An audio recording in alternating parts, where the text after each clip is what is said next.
honor of the Indy 500, let's take the victory lap and drink that fucking milk. I'm Aaron. I'm the ultra competitive one who will cheat at anything, just like Lando.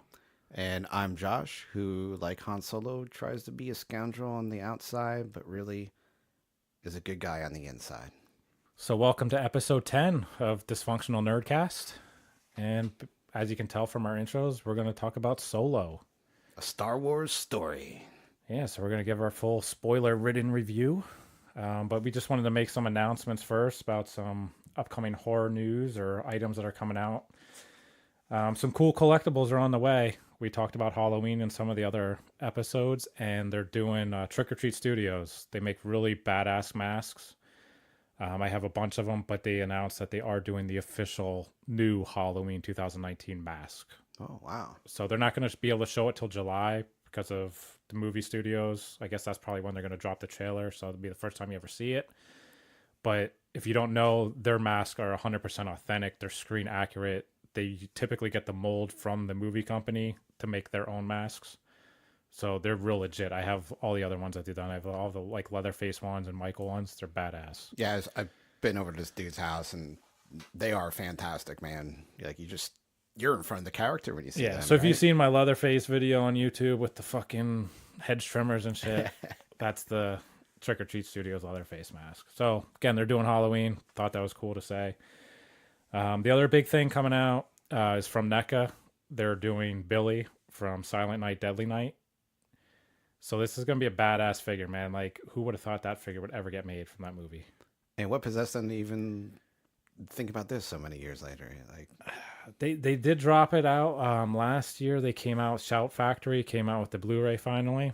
And you had to order the Blu-ray along with the figure. It was like $60 or something. So I didn't order it, but they are releasing just the figure itself. So I believe that's coming out October. I think it was like $35. I'll definitely get it. It's like Mego style, old school. nice. So I'm excited about that. And then the last piece, a little bit of horror news, is Walking Dead. October 13th, they're actually announced as Walking Dead Day. It's the 15th anniversary. And they're coming out with an exclusive comic. So it's going to be a reprint of issue 1. And that classic iconic cover where it's kind of the broken down storefront. Yeah. Any comic store can sign up and you can have your comic storefront as the front of the book. That's pretty wild. So it's going to be like Rick Grimes in front of your comic store, like all fucking mangled up and destroyed. I thought that was pretty cool, actually. For once, It's pretty neat. Pretty cool idea. So I hope some of these, like I'm sure Midtown's going to do it. I'll definitely grab my copies, like whoever gets us. So, like, all the big names are obviously going to do it, but I think it'd be kind of cool to get one from your local comic shop. Hopefully they do one. And obviously there are not going to be too many of those flying out there. So No, maybe we should get a DNC one of the studio broken down. ooh, that'd be nice. Yeah. Start selling The those- basement studio. Start selling those bitches online. Yeah. I just thought that was pretty cool stuff. It'll that be a was low coming out. print run too. So it'd be worth a lot. 3 people. Me, you, and one other guy. Yeah. But yeah, that was just some of the news that came out this week that I saw collectible wise. Just wanted to hit on some of the collectible stuff. That's some cool stuff definitely coming out. I can't wait to see that mask. Yeah. You know, it's always badass. And your bit of news with merger or possible merger coming out, maybe? Yeah, so there was the whole thing of Disney putting out the bid to buy Fox, the movie studio, and that whole line. And then you always heard like that little bit of a rumor that Comcast, I think, tried to do it before. This week, they really put forward a larger cash deal. Comcast is putting a cash offer out. Disney's putting a stock offer out. It's a little bit less for the stock offer, but it kind of puts a wrench in Disney getting the Fox Studio 21st Century Fox stuff of, hey man, I want Disney to own all of Star Wars. And that's the thing. I want the original Star Wars on Blu-ray, the original versions. I don't want that 97 shit. I agree. And I want them for basically the sake of Marvel. I want to see Fantastic Four with the Avengers. I want to see X-Men with the Avengers, Silver Surfer, whatever. It's got to happen. If Comcast comes, it's going to fuck it all up. It's going to keep it separate. And who fucking likes Comcast anyway?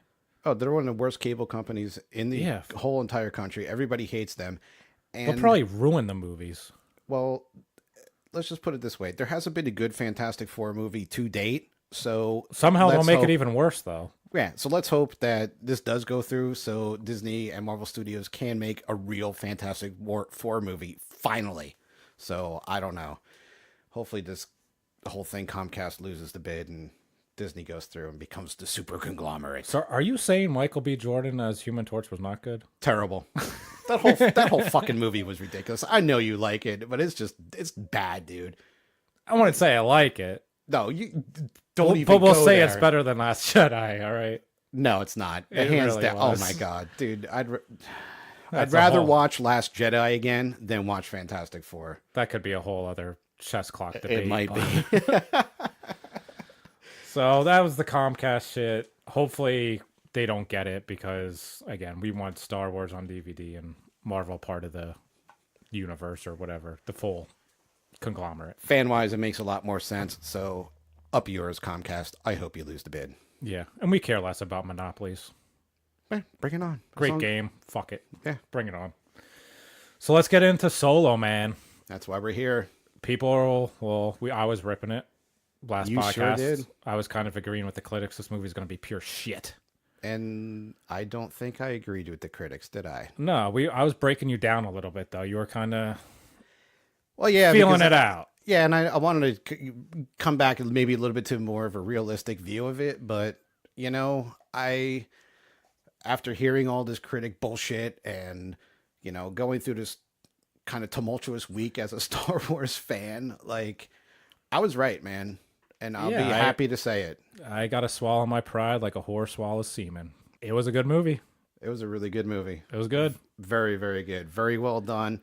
They turned it around. See, this is why I was saying I'm an open-minded individual.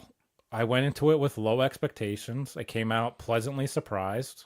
I can admit when I'm wrong or like I wanted the movie to be good. Why would I spend whatever $20 to go to a movie and fucking hate it? Of course I wanted it to be good.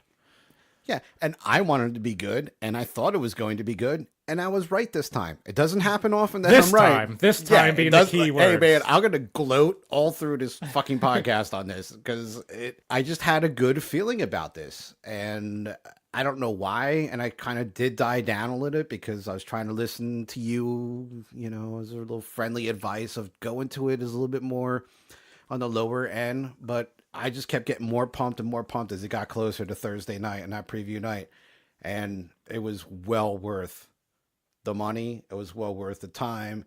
It was well worth me thinking it was a good movie because it was. Yeah, I've already told a few people, definitely go check it out. It's not what they're saying critically. I don't even understand the reviews. I'm almost on the complete opposite side of it. So I think to review this movie, we're going to get into the actual movie itself. And we're going to obviously compare it a lot to the previous movies. Yeah, you have to. So I think that goes without saying for Star Wars. I mean, yeah, and it's tricky when you do compare Star Wars movies because I think we'll get into it with the standalone films and the franchise/saga films and how different they are. Because they are different. And it's been proven. So, well, let's get into some of the stuff we liked about the movie. Again, it's 69% on Rotten Tomatoes, and I think we'll rate it much higher than that, but I just don't understand. One of the things that we read was the pacing was super slow the first half, and I thought the pacing was excellent.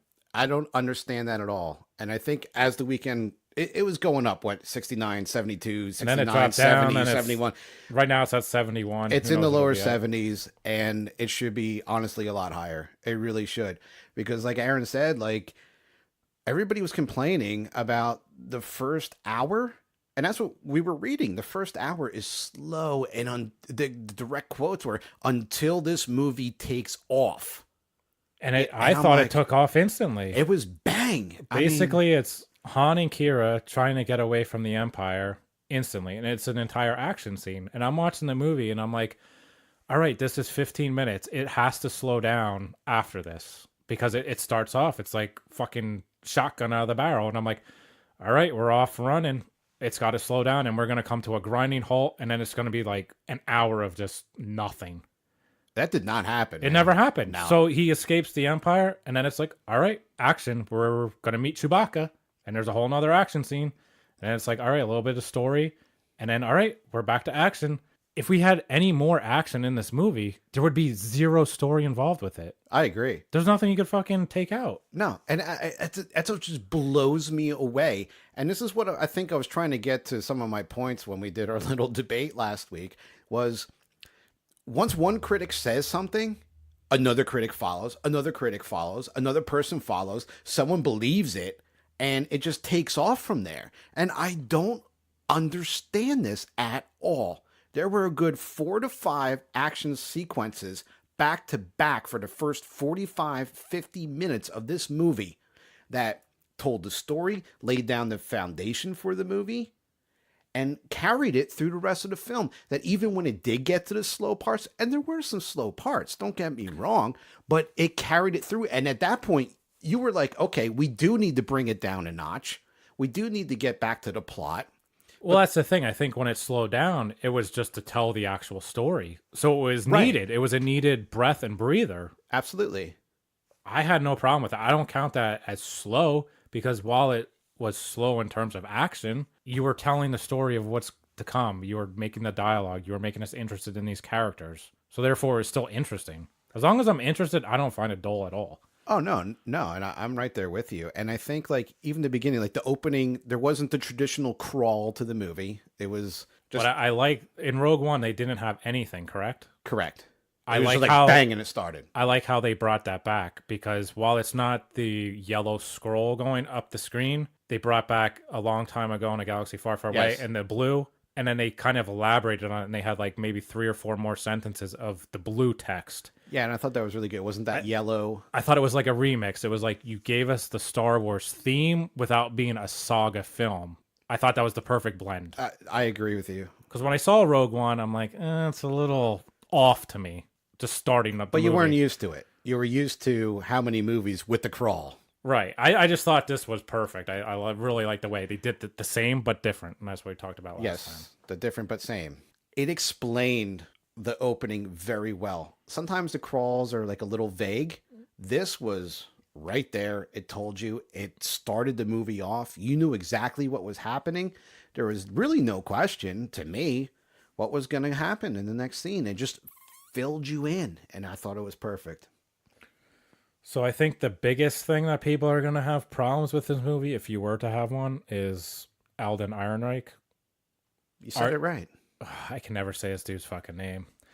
But are you going to believe he's Han Solo or Harrison Ford? I think if you go into it and you expect him and want him to be Harrison Ford, you're not going to like this movie. I don't think he's Harrison Ford at all. But with that said, I didn't think that took away from the Han Solo character or performance to me whatsoever. No, and really, I don't think there's a reason to go into this thinking that he is Harrison Ford. If you're thinking that, and if you expect that, I don't know what's wrong with you because there's nobody that can be Harrison Ford but Harrison Ford. There was nobody that could be Alec Guinness but Alec Guinness. Yet everybody accepted Ewan McGregor, or at least the majority of the people accepted Ewan McGregor as young Obi-Wan. Why can people not accept that Alden Ehrenreich is a young Han Solo? Yeah, He did a damn good job. I don't remember any fan feedback coming back or backlash I don't towards Ewan McGregor. I mean, that was a little bit maybe pre-internet or like it wasn't that popular. That's how fucking old we are. In this was like movie 99, so it wasn't too many nerds on the internet then. There was certainly no podcasts, but no one had backlash against that. Why should we hold Alden to a different standard than that? Yeah, I don't understand that at all. And like I said earlier to Josh, I'm like, maybe it's the comic fanboy in me that understands that when an artist takes on Spider-Man and it's McFarlane's Spider-Man and then it's Eric Larson's Spider-Man and then it's whoever, it's like every time a character's drawn, he's drawn different. He looks a little different. The writers change from storyline to storyline. They're a little bit different, but it's still fucking Spider-Man. it's the character. To me, the character was there. The essence of the character was still Han Solo. Who cares who played him? No, it doesn't make a difference. I mean, I think he looked similar. He had similar mannerisms, and that's what I expected. I did not want a complete copy of Harrison Ford because you damn well know that if there was a complete 100% to the T copy of Harrison Ford, people would bitch and moan and complain that it was just, oh, it's just a copycat actor. See, and this is where I'm going to get hypocritical on myself, was I thought Donald Glover, who plays Lando, was basically an exact copy of Lando or Billy D. I thought he was fucking awesome, dude. Like, everything he did, his swag, his mannerisms, the way he delivered lines, he was a fucking Lando. So I don't know if maybe they did cast Alden wrong because he wasn't Harrison Ford. But I agree with your point. I think if he tries to emulate him, he's just a cosplayer at that point. I don't want to see that. So Yeah, I think this is more of a compliment to Donald Glover than, just being like a ripoff. I don't think he was a ripoff. He was just that damn good. I think he did a really good job. And there were some points where I was like, I wish there a couple more liberties were taken with the character, especially since Lando was a little bit younger at that time. But he's obviously still the same. When you're in your 20s, you're kind of like who you are. You found yourself. I get that, but I still want to see a little bit different. It was a little copycatish to me, but I think if that's what you were looking for, it was fantastic. And he did do a good job. I just don't, if he was more like Alden Ehrenreich and it wasn't just 100%, I still would not have an issue. No, I just think it's one of those things I can look past it. I wasn't comparing it going into this movie. So again, I think if you're looking for 100% emulation of Harrison Ford, you're not going to like it. If that's what you expect out of it and want, you're not going to like the movie. Yeah, if you can disregard that or just kind of look past it, you'll enjoy it. It was really fucking good. Yeah, I mean, I don't know. Is it because Harrison Ford ended up being a little bit bigger of an actor after these movies than Billy D. Williams? I don't know. Maybe because he was in the limelight more after these movies that, it's Harrison Ford. It's Harrison Ford. You didn't really hear too much about Billy D. Williams, but I Colt think 45, baby. But I think they both did excellent jobs portraying the character. Yeah, I thought actually all the characters in the movie, it's one of the first movies where I actually like all of the characters. I liked Woody Harrelson as Beckett, even though he was kind of like a double-crossing agent. Sometimes he's kind of an asshole douchebag guy. But in the end, he was pretty much overall good. I just enjoyed him, and I thought Kira was really interesting because she wasn't who you expected the entire time. I thought at the end she was kind of totally different, and it made her very interesting to me. Yeah, she might have had one of the more complex characters in the movie, actually. When you and really any Star Wars film, I thought. Yeah, I mean, and you bring up a really good point about how all the characters, you cared about these characters, every single one, except for the very the minor throwaways, characters. yeah. But I mean, the gunner and the pilot on the ship, who was Jon Favreau, was the voice. When he died, you were just like, oh, you really wanted to see more of him in the movie. When Tobias Beckett's girlfriend, Val, Thandie Newton, I thought her character, she was a ballsy, go-get-em female, strong lead character, right up there with all the men in there. And that was a good point in the movie, was how all the genders and races were equal. And on the team, it was a true team. And her self-sacrifice, it was early, but it was felt. You felt her character early on, and you felt the sacrifice that she made. And every major character you cared about, and they were very well developed. That's the key thing. They were well developed in this movie. So let's talk about your doppelganger, Chewbacca. Yeah, because I'm as hairy as that bastard. So I thought he stole the fucking show, dude. I love Chewbacca in this movie. Chewie, I'll go on record. He is my favorite Star Wars character from when I was 3.5 years old and I saw this movie. Because you were like, damn, he looks just like me. Yeah, it's like, Papa? But, I mean, I like the Star Wars characters that you can understand them, but they don't speak American English or English at all.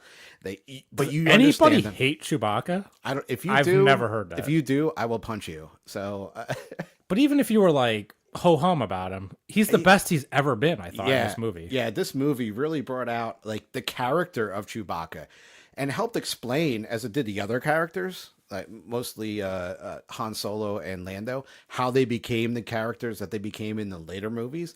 But Chewie, you're right. He really did steal the movie, and I read that beforehand. Like, watch, you're gonna love Chewbacca in this movie because he steals the show, and it's not just because he's kind of cute a little bit with those, the way he talks and everything.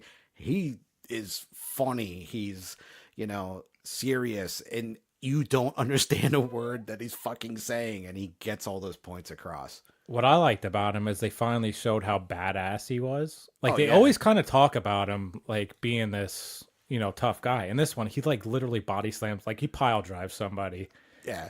He's just kicking ass. And we finally get to see, they always say in all the movies, a Wookiee ripping off your limbs. Yeah, He fucking does it. He rips the dude's arms off. It's not wise to upset a Wookiee, and that's why. Like, what in A New Hope, he's like, Wookiees are known to rip arms off. Yeah, and he does it. Like, you got to see him do it. And I was just like, this is who Chewbacca is. He can be like this ruthless killer, and even when we first meet him in the movie, he's the monster in a cage. We don't know who he even is. And that's how Solo meets him.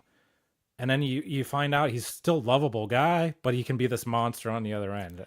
But he was also made into that monster, being in the situation that he was in. He was enslaved. He had no choice to do some of these things, and that it's a good message that was put forth.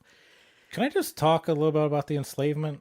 Yeah, We had a little bit of a prequel of DNC, and Josh called me an idiot for not knowing that Chewbacca was a prisoner of the spice mines, which I had no idea about.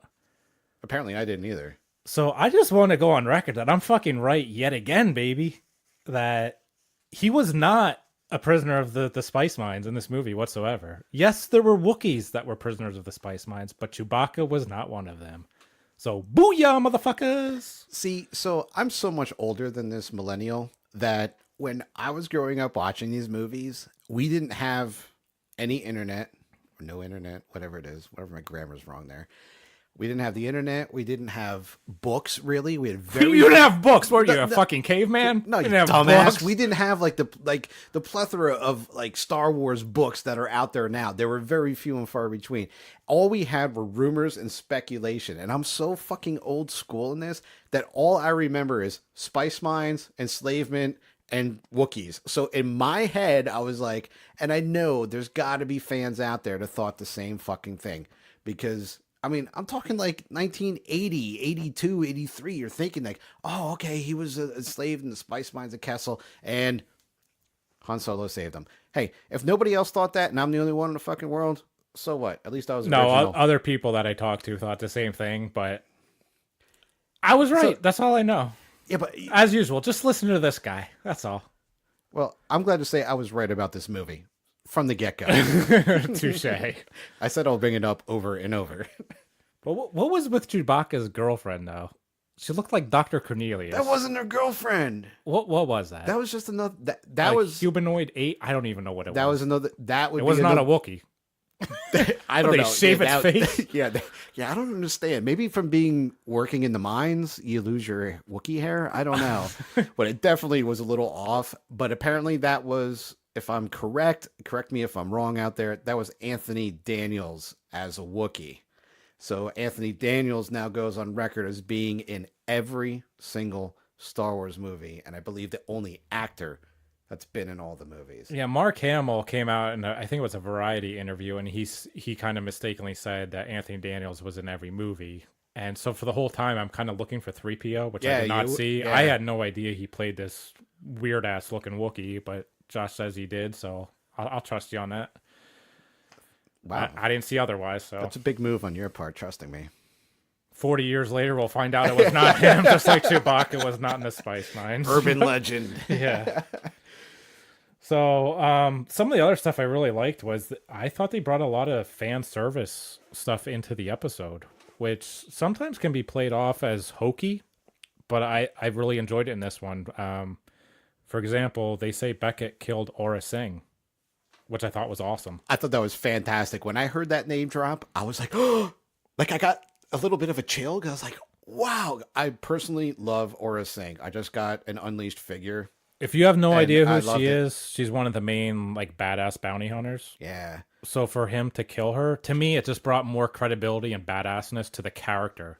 Yes, it's a throwaway line. It could be nothing, but the fact that he said it and that real Star Wars fans pick up on it, it's just like Beckett's fucking badass. But you think about these little throwaway lines that you say as a throwaway line, but what Disney and Lucasfilm's actually doing, and we might touch on this again, I hope, is they're tying in a lot of the lore of Star Wars. And we're going to probably get into it a little bit with the cartoons and stuff a little bit later. But this ties in Phantom Menace because you see her in Phantom Menace and you're like, well, what happened to her? You know, nobody really knew unless you were really into that expanded universe crap, which I'm not, and it's not canon anyway. So Yeah, Disney took it all away when they. so this is what ties it all together. And I think it's great. I really do. And you talk about the fan service. Chewie ripping off the arms Was is fan service. is fan service, and some 100%. people, yeah, Bringing back the crawl in the beginning or remix crawl, fan service. Exactly. I loved it. it's more. We like to use the term homage. It's homage slash fan service at this point because you do want to see it, but it's different. And how many times, I mean, one of the most famous lines of Star Wars, I ran the Kessel Run in 12 parsecs. We got Yeah. to see the fucking Kessel Run. Yeah, if you don't want to see that, Who doesn't want to see the Kessel Run? you're not a fan. You are not a fucking fan. So it Hands just down. makes sense. In the first movie, you're like, okay, I don't even know what that means. Now we know. All right. And it was a cool scene. I thought it was awesome. Yeah, there was a lot of speculation on what that actually meant. Now you actually see it. You always heard, oh, don't upset a Wookiee. It's not wise. He's going to rip your arms off. You can see that badass dude can rip your fucking arms off. So Perfect. So we get to the biggest spoiler of the movie, the biggest surprise. There were that, This is part of the fan service, and it really relates to Phantom Menace. and I think it goes beyond fan service because to me it's like fan service up a notch. I'm going to reveal what it is. Do it, dude, because it's awesome. Jar Jar is Han Solo's father. Dun dun dun. All jokes aside, Darth Maul makes an appearance, the final 2 minutes of the movie? About that, Final 5 minutes? sure. Basically, Kira turns on Solo somewhat, and she's become a leader of whatever, the Red Dawn, right? Crimson Dawn, Crimson Dawn, I'm sorry. Red Dawn, totally different movie. good movie though. Crimson Dawn, she becomes, I guess, somewhat the supposed leader of this group. And they show her talking to a hologram. We see a profile shot. You're not sure who it is. I thought maybe the Emperor, or you have no idea. Then it pans to the front, and it's fucking Darth Maul. Fantastic emphasis on the fan for fan service. Wow. I mean, honestly, I thought it was a little bit of a stretch that it wasn't really needed to be Darth Maul. But at the same time, what they were going for was pure shock and holy shit. And guess what? It fucking worked because that's what I said when I saw him. It did, and I got chills right now just as talking about this scene with you right now because you're right. You automatically think any hooded figure in a hologram is going to be the Emperor, but you hear the voice, you're like, okay, it's not the Emperor, and they do zoom in a little bit on the legs, and if you watch it again, you'll see the robotic legs. Yeah, I that picked up Darth on that Maul- right away. But I knew his backstory. So Right. if you're not familiar with Darth Maul, he obviously gets chopped in half by Qui-Gon, or is it Obi-Wan? I don't even know. I'm a fake ass fan apparently. Fake ass fan. Regardless, he gets chopped in half in episode 1, so you're like, he's dead. But if you watch any of the Clone Wars cartoon, It was Obi-Wan, by the way. thank you. If you watch the Clone Wars cartoon, he comes back. He has robotic legs. He's alive. Actually, in some of the expanded universe, he has spider legs, actually. Yeah. Fucking badass statue by Sideshow. Anyway, he's clearly alive in all these shows. They have said Clone Wars is canon for the story. So it makes sense that he would still be alive. And there he is. I just want to know, what's he been up to? Where's he going to go next? We don't know. And I think it's really interesting how it fits in the timeline because after he gets his body cut in half, he's stuck in some garbage dumpster for a while. He's found by Sauvage Opress and then he kind of helps him get his way and find his way again. He comes back. He's got these legs. You see him, again. Ultimately, in Rebels, he meets his end. But this takes place between he builds his legs, he becomes Darth Maul again. He's not a Sith Lord anymore. Okay, Yeah. he's not, because after him, you got Darth Sidious. So he's not the Sith Lord. He's kind of on his own. It's almost like Ahsoka was on her own, right? So here you got Darth Maul on the dark side on his own, and this takes place before he meets his end in Rebels. So this leaves a great opportunity to fill in what he's been doing. Has he been running this crime syndicate called the Crimson Dawn? Is that the thing? I hope so. That could possibly be. It very well could be. Because I think it leaves this movie open for a sequel. I hope at this point they do the sequel, because it leaves, even if this is the only question that's unanswered, which there's more than one question unanswered, I want to see this question answered. Like, I want to see Kira meet up with Darth Maul. I want to know where Darth Maul's been. I don't necessarily need a Darth Maul standalone, but I think it opens up He the door. could be like the villain of the next movie. Absolutely. And he should be, obviously. So one of the other fan service things I really liked, and the thing that I wanted most coming into this movie, was I just kind of wanted to know, why does Han owe Jabba so much?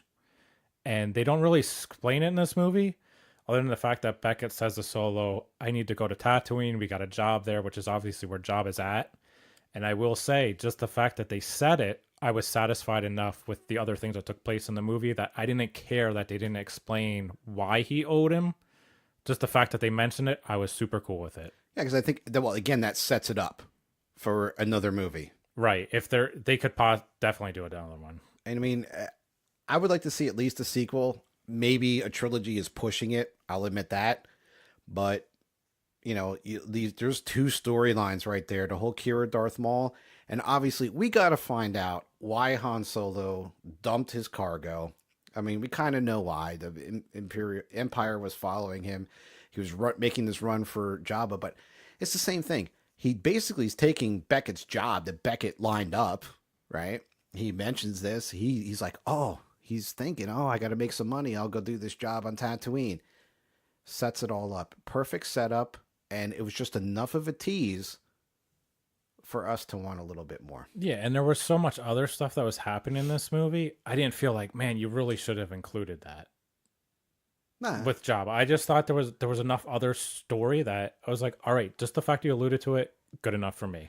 Yeah, there was so much else going on, but again, great fan service and just a little bit of that hunger for another movie. And I'll say one of the other things I really liked about the movie was the fact that they didn't do all the corny humor, which I really, really expected out of this movie. Because Solo's always been that sarcastic, like kind of asshole-ish character. I just expected one-liner after one-liner, and that's what Marvel's been doing. That's what they obviously influenced with Last Jedi, with that Chrome Dome bullshit. So it's getting old with Marvel movies. I don't think it's old with Marvel, but it's Marvel. It is not Star Wars. It doesn't need its place in Star Wars. They're two separate things. Like, I feel like they're trying to blend the line and make them one universe. They're not. And I was just so thankful they didn't do that in this movie. Yes, Solo is sarcastic, but it's not necessarily funny. He's just full of himself, and that's who he is. But I didn't need stupid one-liners. I didn't have any of that crap like Last Jedi did. No, and I think it was too, like, you're still watching Solo grow up as a character. He's still young, like early 20, 21. So, he's young. He's still finding his way. He's still that cocky son of a bitch that we all love. He's arrogant. And he's just progressed along that path. But you see that foundation being laid in this movie, which I think they did a wonderful job doing. They really did. Yeah, and that's to go back. I mean, we were saying Alden is not necessarily Harrison Ford, but I thought the character was Han Solo. He was true to his essence the entire time. And you mentioned it in your intro that he's always good at heart. Like, he's initially always looking out to do what is best for him, but it still comes down to, is it good for the Republic? Is it good for the universe in general? and that's what he ultimately relies on. Yeah, he's just a good guy. You see that in A New Hope, where he's like, "Hey, princess, I'm only in it for the money," you know? And he makes that abundantly clear. How big's the reward? I need to get paid. Now, a lot of it has to do with the whole Jabba thing. So this is bookending that, hopefully. But in the end, he would have done it anyway. He would have done it anyway. He comes back. He helps Luke when Luke's in the trench on the Death Star, shoots at Darth Vader's TIE fighter, and you're just like, woohoo! He's like, all right, kid, blow it up so we can all go home. It's like, oh, wow, he has a heart. He didn't leave these guys. And the foundation is 100% laid in this movie for that character. Solo, he was still the same character. Yeah. Whether it's a different actor or not, get over it. He's the same character. Can't say it again. And as much as he tries to act for himself and act alone, hence the Solo, which was a whole naming issue I saw, which I didn't have a problem with. But, it's almost like he does think for himself and tries to act for himself and be alone. He can't. He cares too much. He really does. If he didn't, he wouldn't have saved Chewie in the first place. Yeah, so let's segue into a little bit of some of the stuff that people found fault with this movie that we didn't necessarily have any issue with. And you mentioned it. The Empire gives him his last name of Solo. They say, what's your first name? He says Han. Where are you from? I'm not from no one. Oh, you're Solo. So you're Han Solo. People are like, that's the stupidest fucking thing I've ever heard. Hey, he was just trying to get away. He was literally on the run for a couple of minutes. He's not thinking. He's like, I just got to get out of here. You do what you got to do. And I had zero issue with that. I mean, whatsoever. Could they have just said, hey, what's your name? And he said Han Solo. Would anyone have really questioned it? No. So could they have just disregarded it altogether? Yes. But it wasn't eye rolling to me. I could care less, honestly. No. And that does not result in a ding in the movie whatsoever. If you're using that to ding the movie and notch it down a couple points or a point, whatever, I don't know. You got issues. Yeah, I didn't have any issue with it, but that kind of segues into things that we actually didn't like about the movie. And there's a couple.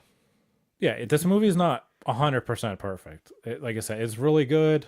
Some of the stuff's going to be nitpicky. Some of the stuff's legitimate. And the biggest issue I had with the movie, honestly, was the cinematography itself. The movie was shot so dark. Everything is cast in shadows.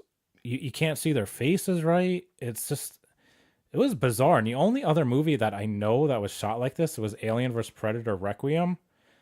That movie is so dark. You can't see any of the action sequences. Actually, I have it on Blu-ray. I lighten up the screen as light as it goes, and I still have problems seeing it. And this movie wasn't as bad as Requiem was. But it's the next worst that I can even acknowledge. I don't know of anything that was shot darker.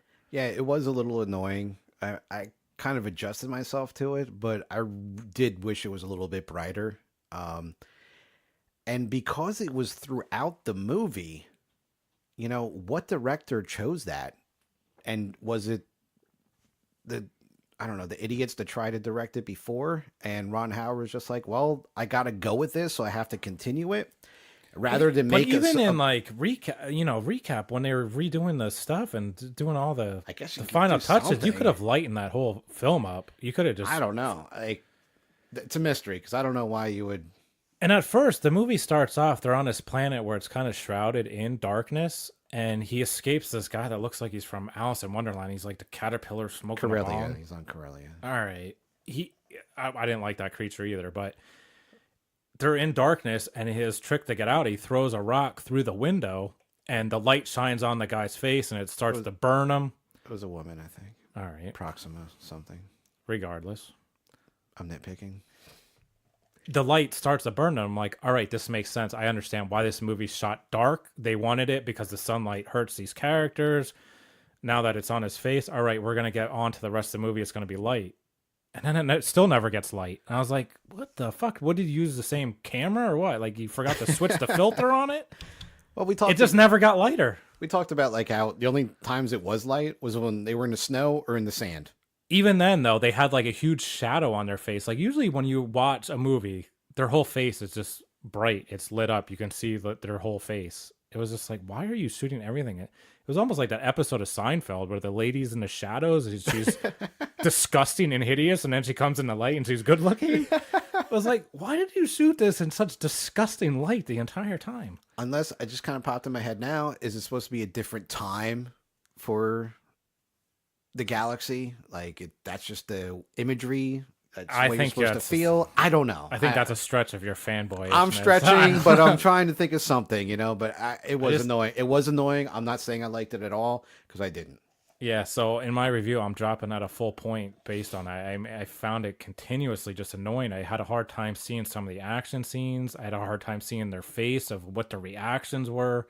Even a couple times when Chewbacca meets the other Wookiees, I couldn't tell if it was Chewbacca or a different Wookiee because I couldn't see his face.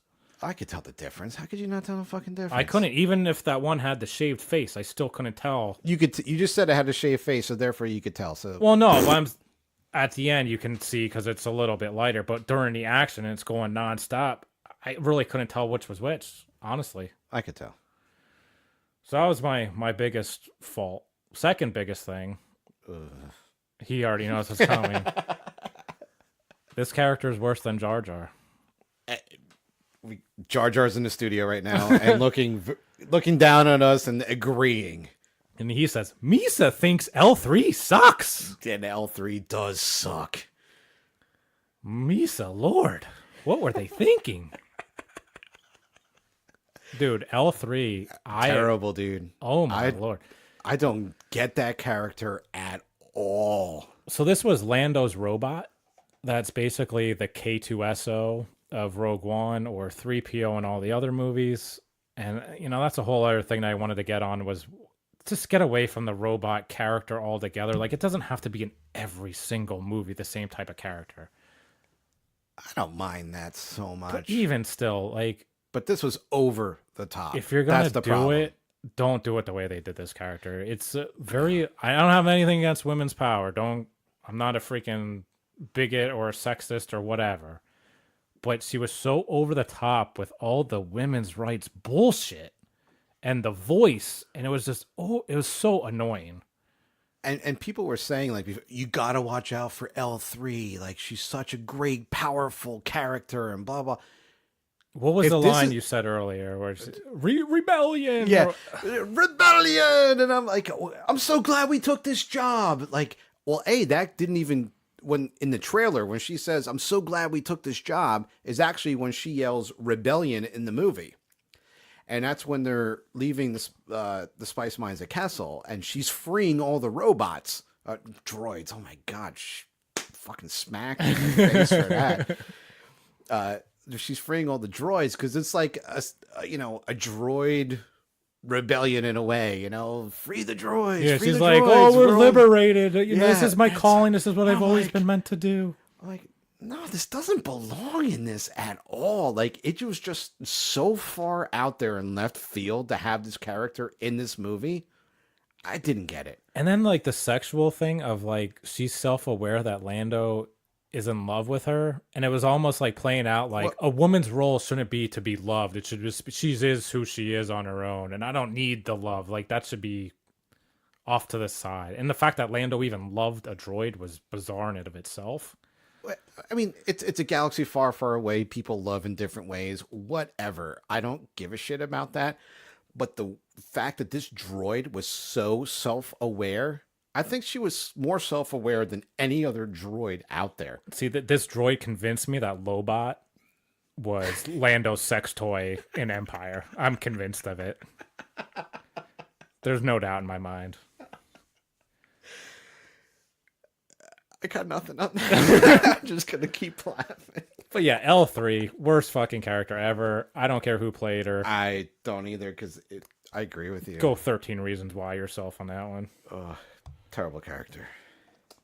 So some of the other like nitpicky stuff that I just kind of laughed at, or I don't know, again, this is nitpicky, but there's a part where Han finally gets to meet Chewbacca. And, he's in a cage with a monster, in quotations. And he finally realizes it's Chewbacca. And at one point they're fighting. And Chewbacca chokeholds him.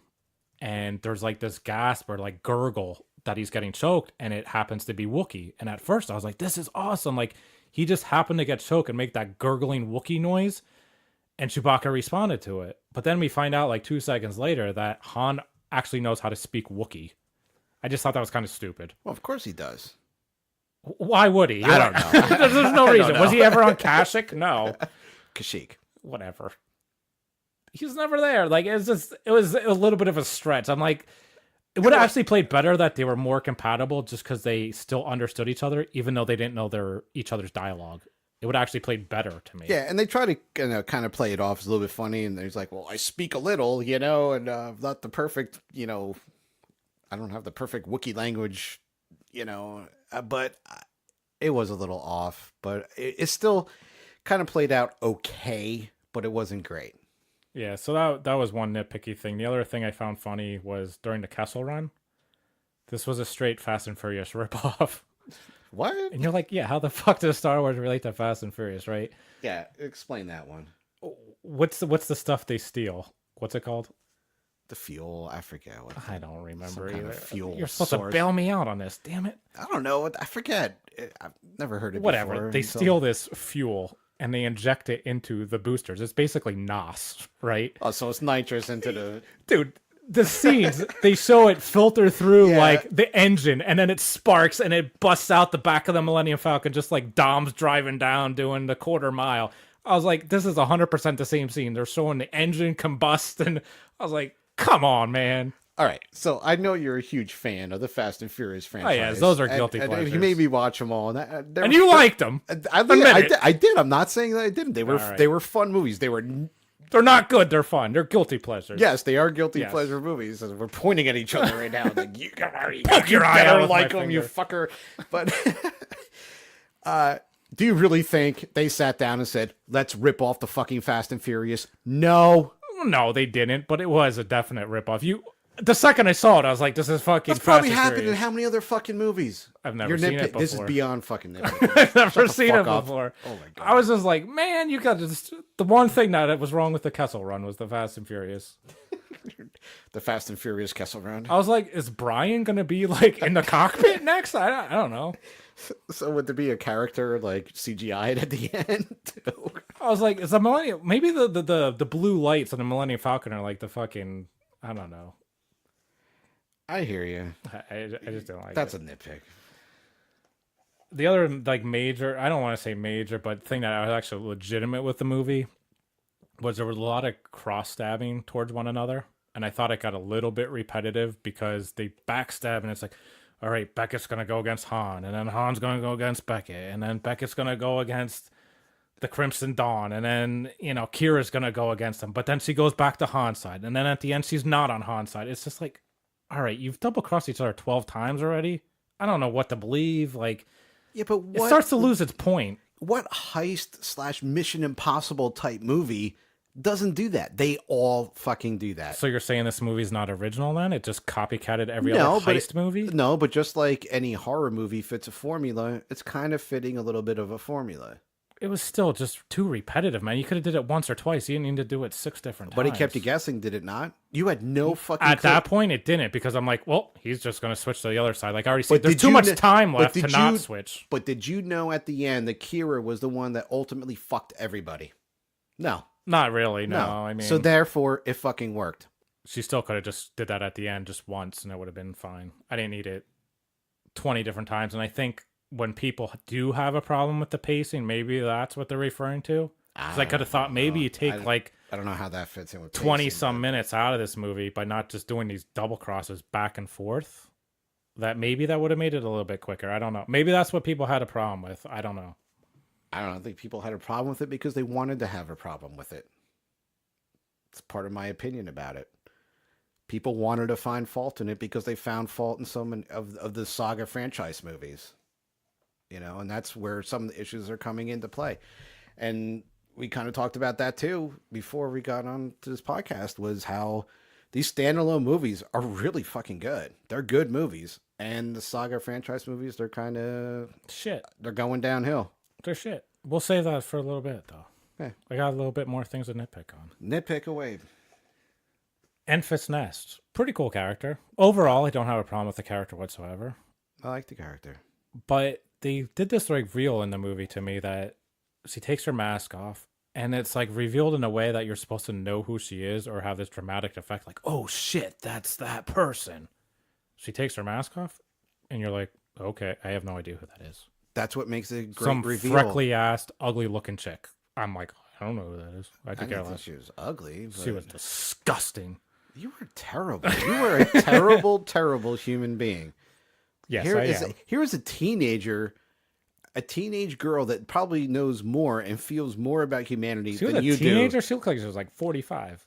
She was like fucking 19, 20 years old. I don't know about that. Regardless, she was disgusting. She was not. Anyway. Well, you're thinking, oh, it's got to be this big reveal. Just like Ray's parents are nobody, Memphis Nest was just another rebel. But again, don't make it part of the story. They never did make it to the point Dude, of... the way the camera works and everything. No. Yeah. No. I'm telling you. Shut up. They wouldn't have like a slow motion, like her on screen only lifting the mask so dramatically, revealing it. And it's like, just to fuck with you, dude.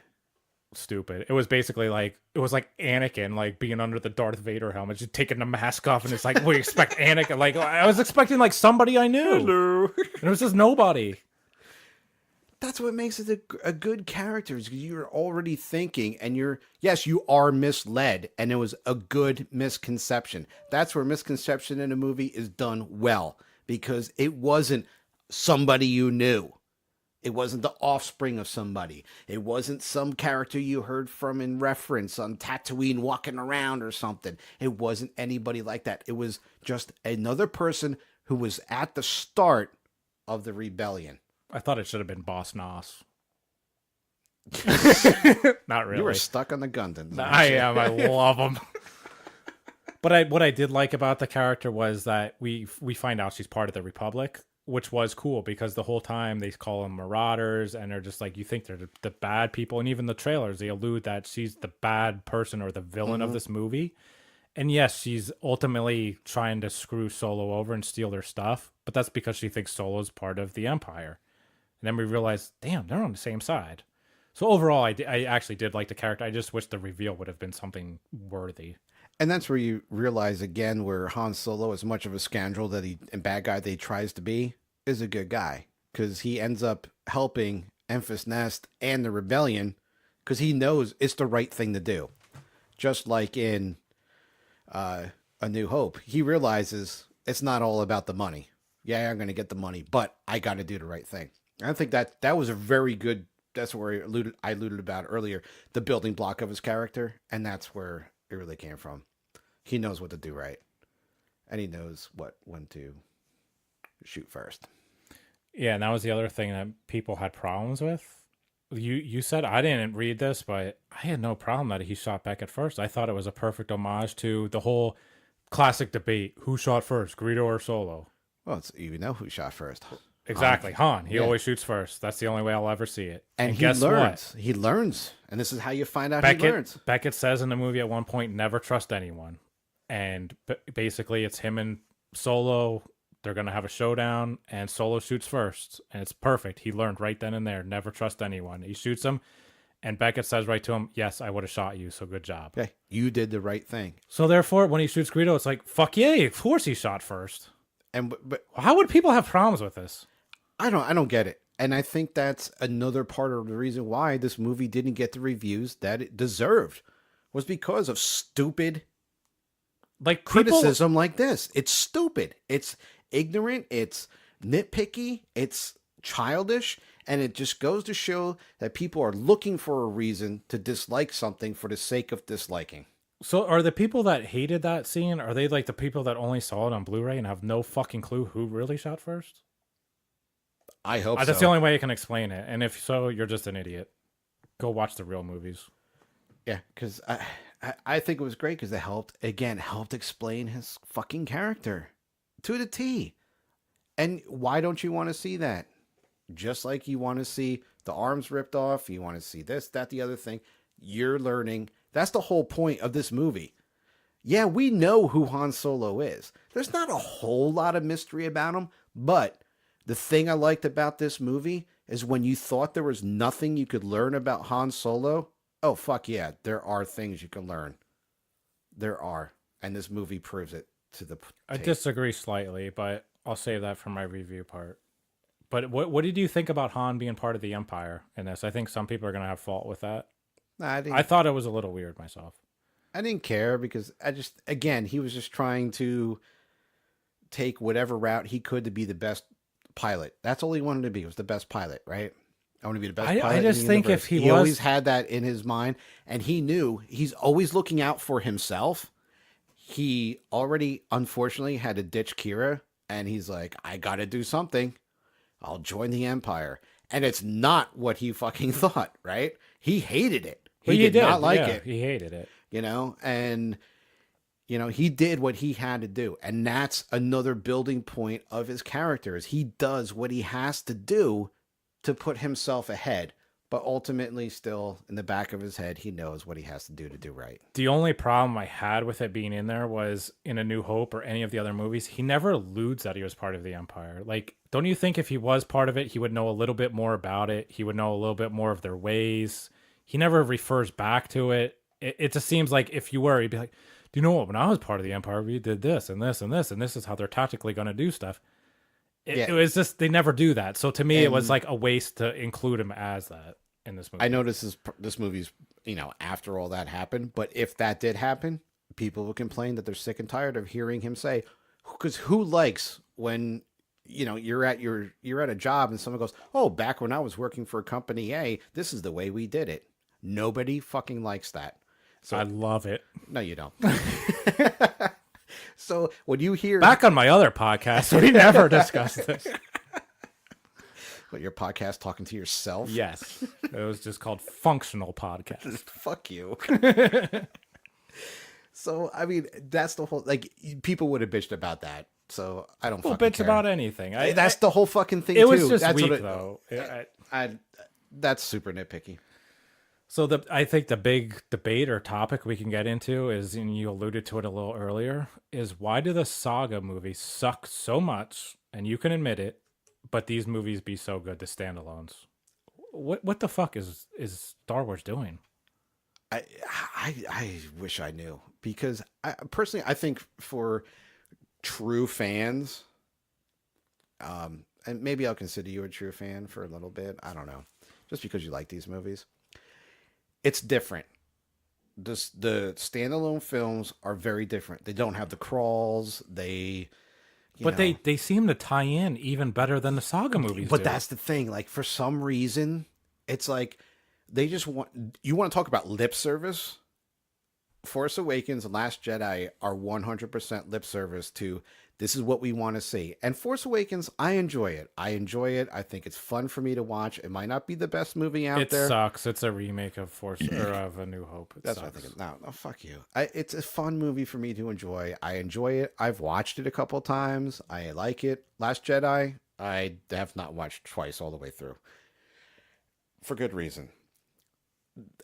Solo, I want to go see Solo again. I saw Rogue One twice in 2 days. I saw it preview night and Friday night, and I enjoyed both nights of it.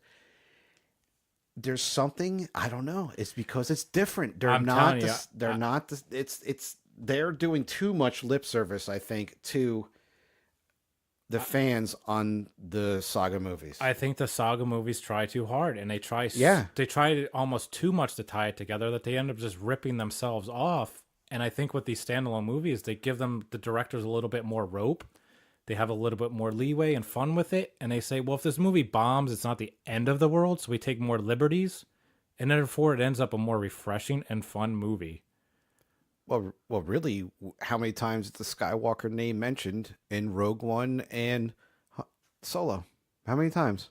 I don't think it's at all in Solo. It may be in Rogue One. I don't. You have Darth Vader. Darth Vader's in Rogue One, but you finally have Darth Vader the way you want to see Darth Vader. Yeah, when he's revealed, it's badass. Awesome, yeah. Yeah. But you don't have the whole Skywalker saga, and that's what Star Wars is about. It's drawn out at this point. It's almost boring. And that's why these are refreshing in that way. Yeah, it's just so much better. And then I was thinking, well, Force Awakens come out. I'm so disappointed with the movie. My expectations are so low for Rogue One. Rogue One comes out. I really enjoy it. I like it. My expectations are now back up high. And then I'm going in The Last Jedi, expectations high. The movie's total fucking shit. Now my expectations are low again, and that's why I thought Solo was going to suck. It surprised me. Now it's really good. So now my expectations are high again. So it's like, I'm probably going to go into episode 9 thinking this is going to be great. And I should really just be prepared to be disappointed. So I don't know if it's the fact of every other movie being good it's throwing off my expectations, and that's why I'm thinking the standalones are good. Why don't you learn from your mistakes? I don't know. You should know by now. If that's the way you feel about the movies. Well, I'm just realizing this now that Solo is actually good. You got 2 of each, right? So now go into the next ones, whether it's a standalone, which we now know there's more standalones coming. We'll get into that. But we definitely know episode 9's coming out. Go into it with a lower expectation. You should, at this point, go into that with a low expectation. And I'll say, going into Solo, I did not have any interest in this movie or the character. I'm like, we've learned enough about him. I don't really care. But I will say, I have more interest in a Solo 2 than I do in episode 9. I could fucking care less about episode 9. I am not excited for it. I could care less. The whole saga is just shit. I need to see episode 9 to see how they're going to hopefully not totally fucking destroy it, which I don't know if they will or not. I know you think they will. I think it's just a train wreck where it's going downhill. It can only get worse. I was not interested. I thought this was going to be a Solo standalone movie. It was going to lead right into A New Hope. That's what I was thinking, kind of like Rogue One did. This left it way open for 2 and possibly the Solo 3. And I'm okay with that. And just, I don't know. I just think that you're right. They're taking these movies in the right direction, they're more story oriented too, and character based. That's the biggest thing, maybe. I just thought about character based. But yeah, there's so much more story development in these movies than there are in the saga films. There's no doubt about it. And the saga films, like, I don't know, especially after, I don't know, The Last Jedi, I have no fucking clue what direction they're going to go in. No. And it's just like, there's so many possibilities. It's almost like they left it so open in case the movie did suck so bad that, we could just take it in this direction to hopefully make it good. I mean, people are actually talking about retconning that movie. That's how bad it was. I don't think they're going to go that way because they just don't have time to do it. No, but won't. That's how bad it was. But I'm all for the standalone movies. I think they've proven in the 2. There's obviously room for, failure somewhere. Everything has room for failure, but bring on the standalones. And you're saying Boba Fett's possibly next. Boba Fett supposedly is already in production. It has the writer-director from Logan, the last Wolverine movie, which was an R-rated movie, which makes me interested to know. They're not going R-rated. I know they're not going to go R-rated, but being that Boba Fett is a villain, and we talked about this a little bit earlier before we got on, was, are they going to make Boba Fett a little sympathetic somehow? You have to have that sympathy. They're going to make him a sympathetic figure that something turned him to be bad, other than Mace Windu killing his father. It's going to be he was wronged somehow by the Republic, and it's going to justify his actions, which I think is going to be stupid, but that's what I think they're going to do. But when you think about Wolverine, at least in the movies, because I haven't read the books, I don't care to, whatever. Wolverine's kind of he's like the badass dude, right? He's a loner, in and of himself. He's killed people. He doesn't care. He's the best at what he does. Right, exactly, right? So you felt sympathetic to him, even though he's, killing people. He's driving those claws into them and doing what he has to do to survive. Boba Fett can be that character. Not saying they're not going to rip off Wolverine in any form, but whatever. And then the other one was the Obi-Wan Kenobi movie. I have zero interest in that. But again, I had zero interest in Solo, so who knows? I don't see how you can have zero interest in any of these characters. Because I've learned about him. From we've seen him as a Padawan up through the Jedi and being an old man and dying. I've seen his full fucking arc. You're still missing 20 years. I just don't care. Like, I've seen him in Clone Wars, the cartoon. I want to know what the fuck that dude was doing in that hut on Tatooine for 20 fucking years. Watching Luke every now and then. He was basically a fucking creeper spying on him. He's probably watching him fiddle himself. He was also the first one after Qui-Gon to figure out the whole I can talk to my former master, the whole Force Ghost thing. Qui-Gon Okay. was the one that figured That out the was whole... explained in one sentence in the movie. Seen it, done it, been there. Sometimes you want things explained in one sentence, and sometimes you want something explained in a whole fucking movie. So make up your mind. Well, I don't need a Qui-Gon ghost movie. I don't need a Qui-Gon Ghost movie either, but I What don't are they gonna mind. fucking spittle clay together like in Ghost? Him and Qui-Gon. Such a Talk to me, jackass. make me a piece of pottery. Such a jackass. Like, no, like, how about Obi-Wan communicating with him, figuring it out, blah, blah, blah. I just don't care. Just going through. You still know that A Yoda movie, I'd be interested in. Who doesn't want a Yoda movie? Who doesn't want a Exactly. Boba Fett movie? Boba Fett's one of the most popular characters. I just hated Daniel Logan as Boba Fett in the prequels. He was such a whiny bitch.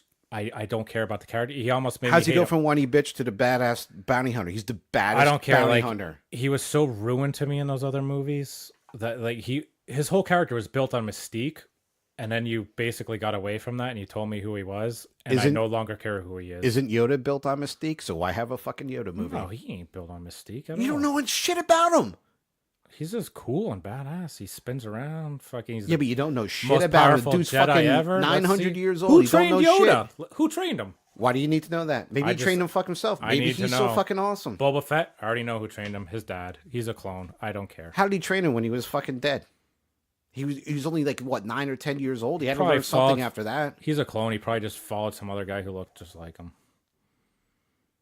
A Bosk movie? Give me a fucking Bosk. A Bosk movie. Bosk is fucking badass. You want to talk about a fucking bounty Maybe they hunter? could He's just my like favorite. cross over V with Bosk. Like Bosk was a V person and he like came to Earth and like trained with Luke or something. I don't know.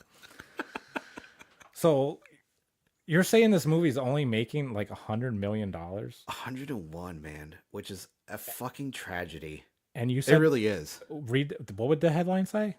A total flop? Or Globally, Solo bombs at 148 million globally. which I agree somewhat with the clickbait article material there. I mean, it bombs in terms of Star Wars or Marvel movies, but still 148 million if it's any other movie in the world, DC or whatever. That's a success. It's good. Oh, I agree with you, and I think that's part of the bullshit with the media. And this past week, I go through my spurts with media. I hate the fucking media. I really do. I hate critics. I don't like people who just form their opinions based on what other people say. Go out and see the shit for yourself and form your own opinion. You know, I try not to read the reviews as much as possible, but being on the podcast, you know, we gotta do our research and read these things. I do not get the reviews that say this is a piece of shit movie. They're giving it 1 star on Rotten Tomatoes. They're giving it no stars, which doesn't count at all on Rotten Tomatoes. You have to give at least 1 star. I don't get this shit. I'm on the opposite end of the critics on this one. I am opposite. too. And even like, I find like, I was reading a lot of the fan reviews and they're like, well, they fucked me over on Last Jedi. Why would I want to go see Solo? Why don't you give him a chance? You're agreed. a shallow fan though. But I agreed who with will them. not go and see that. No. I mean, Last Jedi was so terrible. Like, yeah, going not to see this movie is going to hurt this movie, and it's not in respect to this movie itself. But how else are you going to vote other than your dollars? So maybe people are saying, guess what? Even though this movie could be good, I'm not giving you my money anymore. I'll wait for DVD or Blu-ray. And maybe that'll make episode 9 better. I mean, how else do you vote other than the next movie comes out and it bombs, so to speak? And you know what? These are the same exact people that are going to bitch and complain when they slow down the Star Wars movies. When they say, oh, there's too many coming out. There's this whole fatigue thing that's going on, which I don't fucking get at all. But, we're not getting the movies anymore. Why not? Because you fucked it up by saying, I'm not going to go because Last Jedi sucked. Rogue One was a good, great movie, okay? It was a lot better than Force Awakens and hell of a lot better than Last Jedi. Solo was... This guy's so proud of me. I'm just for saying he's that. admitting stuff. It's unreal to me. I still like Force Awakens though. So, meh.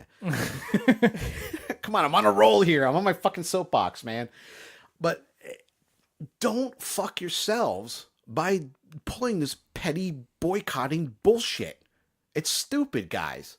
and gals. Like, just go and see it and form your own opinion. And this is where the media fucks up not only this, but everything else that the media touches. And I'm not going on a tangent from that. Let's just deal with the movies. Media says, oh, it's Star Wars fatigue. Could this, even they put in a review, could this be Star Wars fatigue? The shallow fans out there that aren't true fans are going to say, oh, I am tired of this. Don't put it in their fucking heads. I will admit, like, I agree with what you're saying, and I'm a little bit Star Wars fatigue in the fact that when you go see this movie, it didn't feel like an event to me. And every other Star Wars movie, it's like that midnight release or that event, and you're going to wait in line and do all this hoopla around it. This is so like another movie. So in that regard, it is fatigue in a way. But on the other hand, this was only the 10th movie in 40 fucking years. 40 years. Avengers had 18 movies, or Marvel, I should say, had 18 movies in 10 years. The movie just made like $1 billion. There's no Marvel fatigue. We've had 18 movies in 10 compared to 10 in 40. So how is there fatigue versus one versus not the other? I'm glad you brought that up. It's ridiculous. Because I've said that too. Like, and that's why I probably shit on Infinity War pretty harshly, but I think I did because of that fact. And there's a 19th one coming out next month, or 2 months. Yeah. But that's why I shit on it so hard. Was you gave us 10 years and 18 movies. Here we're looking at 10 movies in fucking 40 years. Do the math, how many per year that is. Okay? Nothing. And you give us Infinity War as your cumulative movie? That's why I gave it such a low review, if you're wondering. Okay? That's why. Reviews, what do you give this movie? What do you give Solo? Ooh. You know, I'm trying not to be fanboyish here because I don't want to hear it from you. Because it's so it was so much better than even I expected. I went into this thinking it's going to be a good movie. I was sold on the trailer. Just the music in the trailer, the clicking of the switches is I was like, wow. And just the action scenes shown, I was like, wow, this is the best Star Wars trailer. This and Rogue One were the best of the new Star Wars trailers that I've seen. Better than Force Awakens, better than The Last Jedi trailers. I was totally sold on it, and I had high hopes. I lowered them down after last week and everything. How do I rate this? I really want to give it an 8. As the fanboy. As the realist. 7.5. Because I'm in the middle of the 7 of the realistic and the 8 is the fanboy. And I hope people out there can appreciate it because there's so much in this movie that I absolutely love. I do. But you're right about the cinematography. You're right about L3. A little bit of the lip service, but very minor on that. But the cinematography really did bring it down a little bit. So, and therefore, as an overall movie making, yeah, that does bring it down a little bit. But that's no fault of the movie itself. That's, a director/producer thing, I think. So, I gotta go 7.5 as much as I'd love to give it an 8. The fanboy says 8, the realist says 7.5. So, there's my politically correct answer. What's your final answer? So, when we do our recap at the end of the year, is it 7.5 or an 8? 7.5. All right. So, I'm right with you, man.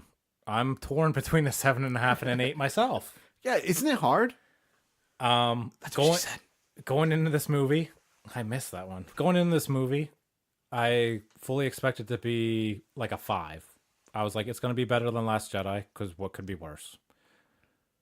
So I'm thinking it's pretty much along the lines of Rogue One, which is kind of like an 8. I think, but in the overall end of it, I actually like this more than Rogue One. I want to see it again based on the advertisements I've seen since.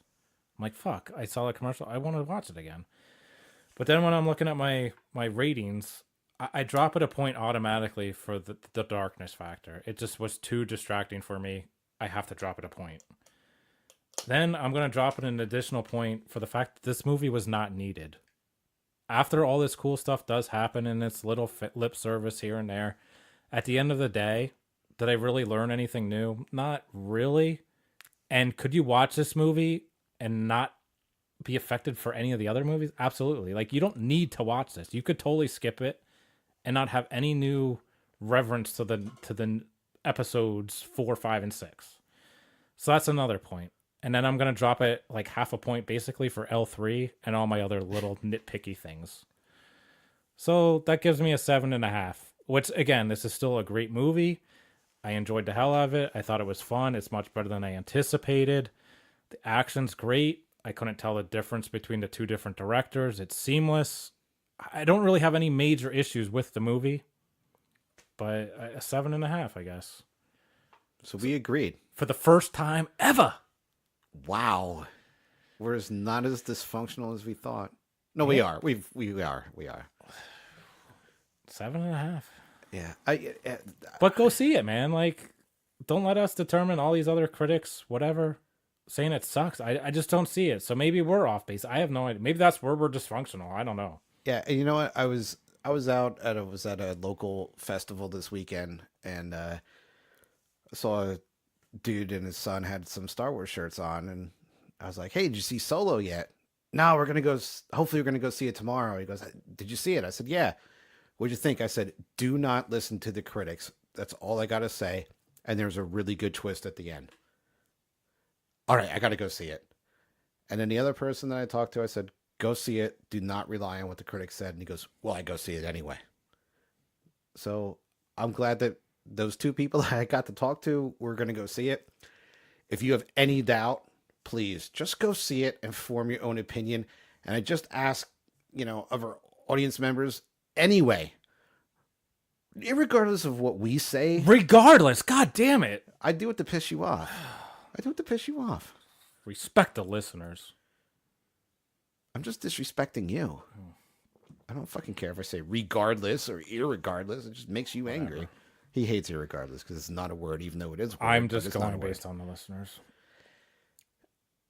Anyway, go out and see any movie yourself and let us know what you think.